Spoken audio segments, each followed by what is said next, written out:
Je retourne dans le salon pour prendre le grand carton posé sur la chaise et lire ce que ma grand-mère a écrit dessus avant de mourir. Il doit faire 1 mètre de haut sur 70 cm de large. C'est assez grand pour une lettre de suicide. D'un côté à gauche, les gentils, les justes, ce que ma grand-mère a décidé d'élire comme ce qu'elle aime. À droite, les méchants, ce qu'elle déteste. Naturellement, dans les méchants, il y a moi. Dieu n'est même pas mort, c'est l'histoire d'Elias, un trentenaire parisien, scénariste, qui apprend un jour d'été que sa grand-mère vient de se suicider le jour d'une grande fête juive. Et il est quasiment le seul héritier de cette famille. Il doit donc partir à Poitiers, une ville qu'il déteste, qu'il trouve grise et absurde, pour s'occuper des affaires de cette grand-mère.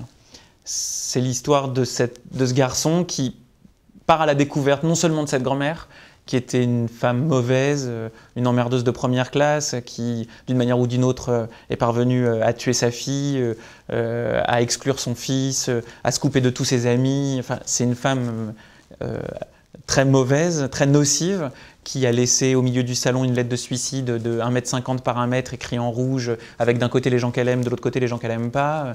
Et Elias va devoir composer avec tout ça, avec les injonctions que cette grand-mère lui a laissées avant de mourir, et en même temps son désir à lui de régler cette histoire familiale. Et il va utiliser cette histoire, justement, comme aide pour parvenir à régler ça. C'est-à-dire qu'il va repartir dans le PSC au travers de différents personnages de cette famille, son arrière-grand-père polonais en Pologne, toute l'histoire qu'il va avoir dans cette Europe du XXe siècle qui est à feu et à sang, son grand-père à lui, pas juif, un Suisse, de bonne famille, qui se débrouille comme il peut, sa propre mère qui est la première victime de cette grand-mère. Et donc c'est un roman choral, familial, qui tente de faire le tri entre ce qui est de la mémoire fictionnée et de la mémoire réelle, ce qui est du souvenir, de la légende, et de voir comment la mémoire d'un siècle, la mémoire d'une histoire qu'on apprend à l'école dans les livres, elle peut s'inscrire au singulier dans une famille, et comment grâce à cette histoire qu'il re-raconte, à ce roman familial qu'il parvient enfin à écrire, il peut lui commencer une nouvelle vie. Ma grand-mère a follement aimé cette culpabilité, follement aimé la souffrance, follement aimé appartenir à cette famille de déportés, sans en être une elle-même, follement aimé être une victime par contumace, jusqu'à se suicider le jour du Yom Kippour. Ce père a légué à ses enfants l'horreur sans retour, pure, brute, nette. Ma grand-mère a adoré ça.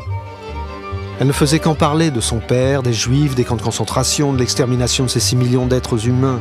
Elle en parlait sans cesse, non pas pour se souvenir, mais pour devenir quelqu'un. Cette histoire de masse faisait d'elle un individu. Elle a fait de l'horreur son pain quotidien. Ça repose à nouveau la question de peut-on être un juif sans croire en Dieu ? Ça pose la question de est-ce que l'on est juif parce que on partage une mémoire commune? Est-ce qu'on est juif à cause de cette culture? C'est aussi pour ça que dans le roman, Elias remonte à la fois à ses grands-parents, mais aussi à son arrière-grand-père, c'est-à-dire en quoi cet arrière-grand-père, qui est une forme de légende dans la famille, va influencer cette mémoire et porter déjà une culture juive. C'est-à-dire on n'est pas juif à cause de la Shoah, on est juif parce que les siècles ont fait qu'on est juif. Ça n'a rien à voir avec la Shoah. Alors évidemment, c'est un peu enfoncer une porte ouverte de dire ça, mais c'est quand même quelque chose qui est très présent aujourd'hui. Et je trouve que retravailler sur la mémoire juive, c'est aussi redonner tout le temps l'idée de cette perspective.